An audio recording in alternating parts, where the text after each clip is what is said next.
November 12 waliwo akantu waliwo ekipya.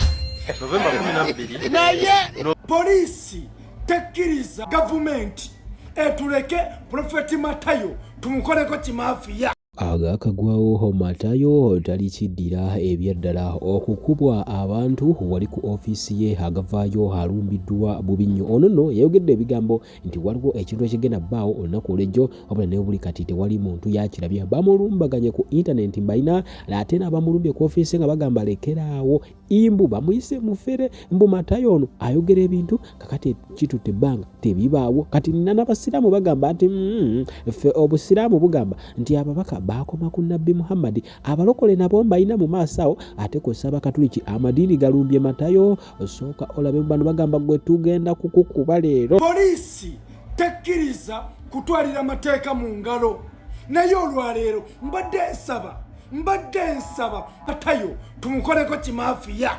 November 12 waliwo akantu waliwo ekipya. November 12 naye November wadde nakunganya maaso Sebo Prophet Matayo pressure okawulidde ngo wadde profese ne watabaawo kibaawo. Kakati sewa akuwa prophecies mugambe nti ajja kwokesa kuba kati ndabye mutandise okugamba okukuliyetingawo osimanya oluvannyuma lwa prophecy obutakola kya bulijjo olumu prophecies zigaana okukola olw'okuba abantu babeera baasabye kati kitwale nti baasabye naye ndaba mutandise okugunjaawo ekibooziboozi simanya Rebecca Kadaga yafudde biki don't force any prophecy.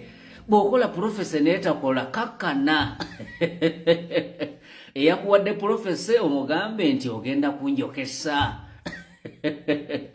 Olunaku lw'eggulo bwakedde tutunula ne tusiiba nga tutunula ne buziba nga tutunula nze bannaye nninze ekintu ekigenda okubaawo paka ssaawa 7 ogw'ekiro kubanga 6 gwayisemu ne ŋŋamba munnaye tomanya kiyinza okuyitako katono nnyo paka budde kukyana kati ssaawa ya leero ennaku z'omwezi 13 ekyamagero kye watugamba ekigenda okubaawo ng'ennaku z'omwezi 12 situlina na kimu kye twalabye. Prophet Matayo situli kusonyiwa. Prophet Matayo nga mumuyita bambira hanze nzanno nakolako naye for some time lwakuba ebiseera mwali temunnabuwa budde alina byayogedde nga 12 mbu waliwo ekintu ekigenda okuba that is yesterday. Temumukyomera nnyo bambi musajja wattu naye gegana amazima.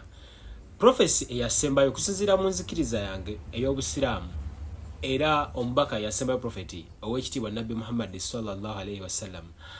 Prophecy eyasembayo ddala yali Quran, ekitabo ekyo kyajjanga kiina ebintu byonna ebinaabaawo mu nsi abakikiririzaamu naawe yali awuliddeko ebintu ebimu bibaawo. Kati for example we have ebisiyaga obumu ku bubonero obiraga nti enkomere enaatera okutuuka walijja bannabbi ab'obulimba nga Matayo era mulibawa obudde. Ebyo byonna mu kitabo kino abagisoma n'okunsinga musobola okukkiriziganya nange era byonna bijja kubaamu nti ensi eribawaamu kibwetere ne banne abwe batewalijja walijja amadiini nga mangi ekitegera erwere waliyo eddiini bano bote bakkiriza agenda kusoma na biki mubawuliddeko baagana n'ebya covid mumuwuliddeko omusajja yeeyita Jesus Christ yes naye mulibawo obudde era bino ebintu Quran yabyogera kati ffe olumu tunaababunaabi nga tugamba era nze namulaba kubanze mumanyi bulungi ne ngamba musajja wange ono cucu ne mulaba ng'akoze interview eyo ne ngamba katulinde temumukyomera bambi musajja wattu mumuleke bino ebintu byansi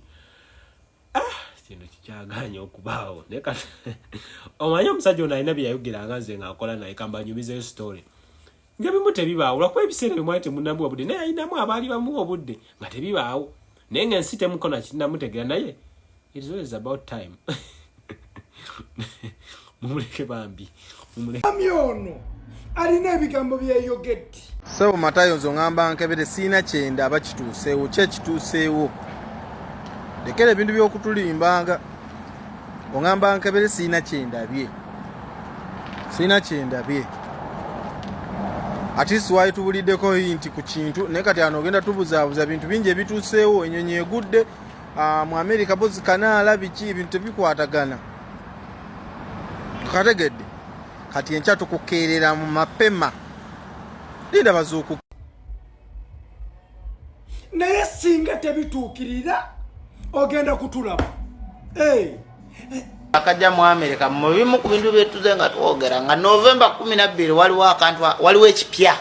November 12 November wadde buno ennaku nga nnya maaso wiki ejja ku Lwokusatu waliwo surprise mu America ku lunaku bweziti muziraba 12 waliwo surprise. So surprise eno tulinde surprise kwa Prophet Matayo wetwogerera ziri ssaawa 4 ez'ekiro kitegeeza wabulayo onule 2 hours olunaku lwe wagamba nti ennaku z'omwezi 12 luggweko weruggwako nga tewali kyetulabye. Yalagudde nti leero ennaku z'omwezi ez'olwaleero nga tezinnaggwako waliwo ekintu ekigenda okutuuka mu nsi. Naye abantu bakoze video emu ku emu nga bagamba wayi obudde buweddeyo.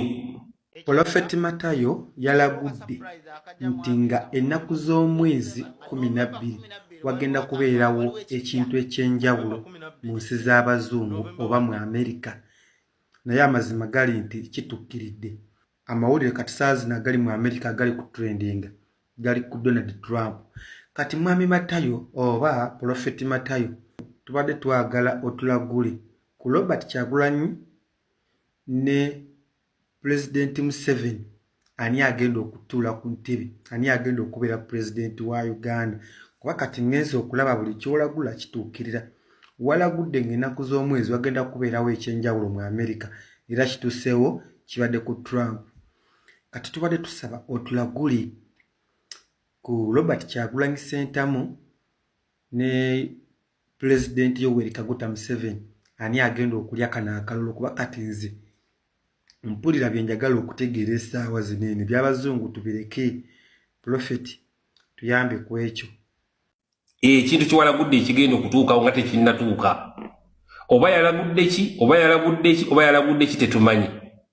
Naye ng'abantu bamubanja kiki yalagudde ekyo kirina okubeerawo nga tebalina kibalaba kubanga ennaku ziggwako. Essaawa ziweddeyo kati zizino esigadde essaawa ng'emu kitundu tutuuke mu lunaku olulala. Tewali kyabaddewo, tewali kabenje, tewali afudde, tewali kintu kituuseewo, divorce wuuyo bamubanja, tewali kintu kyonna kyatuuseewo. Abantu bamujjukiza ati sebo nabbi Matayo, omutuukirivu nabbi Matayo. Essaawa nga zituggwako. Ekintu kiwalagudde nga tekinnatuuka. Twagala kulaba ku kiragulo kyo. Okumanya bannayuganda bazibu. Bo tebafuddeyo balaba ki? Oba bomu, oba waliwo afa, oba kabenje, oba ki singa waliwo ekituuka ku nnaku z'omwezi ezaleero nga tesi kya bulijjo. Bannayuganda kibalinze. Intaneti yonna kyerinze. Era singa tekituukawo. Ate kumanyi bana bannabbi bazibu nnyo. Kiyinza obutatuukawo. Enkya najja n'abagamba nti yasabye Katonda akijjewo. Bannabbi ab'e Kampala bagezi, tere mugezi nga bannabbi b'e Kampala wano. Bannabbi abaddugavu bagezi. Alagula ekintu ne kirema otuukawo, n'akomawo enkeera n'agamba yayogedde ne Katonda, n'asaba ekyo kiveewo kireme ttuukirira. Mwena ne mukkiriza nti musajja wa Mukama alina amaanyi agogera ne Katonda, n'ajjawo ekirina okutuukirira. N'aloka bba abantu. Kati Nabbi Matayo ono bamusiba ku gavumenti yamusibako. Yalagula nti nga tetunagenda mu kulonda, waliwo omukulembeze afuga Uganda, waliwo temunkwata mu bisinaga kubwa, waliwo omukulembeze omu ku bakulembeze abafuga Uganda atagenda kutuuka ku lunaku lwa kulonda, agenda okufa. Ono nyini yabyogera. Kati kuba pulezidenti kati tusigazizaayo omwezi nga gumu kitundu tugende mu kulonda, naye omuntu tannaba kufa, omuntu akuba kampeyini atambula, tetunalabawo kantu konna nti omukulu tagenda malako kampeyini ze. Kati tulinze tulabe kampeyini we zigenda okuggwera, omukulu anaaba afudde oba bagenda mulangirira kuba pulezidenti. Soogedde oba ani siina gakuba bikazimu n'ebisajja mwe mumanyi okulikoodinga. Soogedde nti gundi nze ngambe bugambi Nabbi yalagula sina gankuba bana basajja njagala okukutegeeza nti ziri essaawa 2 n'eddakiika 20 ekyo kitegeeza nti wabeera wabula essaawa 3 n'eddakiika 40 ennaku z'omwezi nga 12 omwezi ogw'e11 ziggweko. Osigazizaayo akalembereza kasaawa 3 zokka n'eddakiika 40 okulaba nga wabaawo ekibaawo. Singa tewabaawo kibaddewo ogenda kutunnyonnyola okwokulagula kwolagula. Naye kale katugira tukugumiikiriza tomanya kiyinza okuba kigenda kubaawo awo ku ssaawa nga 5 ez'ekiro n'eddakiika 58 katugumemu. Banange muntu agengere Prophet Matayo yatugamba nga 12 guno omwezi waliwo ekigenda obeerawo tulinze tulinze watugamba nga 10 ssaawa zigenda tugenda kulya kyamisana kijja ssaawa mmeka tugambe tugenda kuteeka ku kuluna mayo tubule ki ekigenda obeerawo febintu tubifollowinga twali twesunga kuba mizira oba kukaaba oba kukola kikati byonna tukube enduulu tusanyuke tukaabe tukole kijangu otubuulire. Mwe baana mwe musembera wano mumbuulire. Ndaba babika Mama Kadaga. Kituufu Mama Kadaga yavudde mu bulamu bw'ensi. Bannange abasoga mujjo mumbuulire ekituufu. Nenda kumana kituufu abasoga. Mama Kadaga yaviire mu bulamu bw'ensi. Yaviiremu oba. Bannange. Ono omulenzi bye yagamba ennaku 12 zituukiridde ez'omama nti Mama Kadaga ne yali ku lisiti ey'ennaku 12 oba. Bannange mujje mumbuulire. Bannange mpulira n'amaziga gampitamu. Mwandifuddemu omuntu omulala ne mutafaamu Mama Kadaga. Bana abasoga mwandifiire muntu mulala aye ne mutafa Mama Kadaga. Bannange mujje munkobere mu inbox awo bannande mumiraga. Matayo ebulawo ssaawa 2 ekyayinayo ssaawa ezi kati weesootinga zizo ssaawa 4 zennyini vidiyo ngikoze ndaba obudde buggwayo ebulayo ssaawa ezi ogenda tubuulira ebintu byobadde ng'oyogera obijja wasa ekintu kye watugambye surprise nga leero ebulayo ssaawa 2 olunaku lugweko ssebo. Whether you want to or not, banaye Prophet Matayo kyagambye kituufu kyamaze kibaawo ku 12 November ate olowooza munnange TV ejajjange yatise nejjamu olubatu e America. Prophet Matayo mutuufu tuyanza nnyo taata byatukolera emujjo tusaako egyokulagula taata.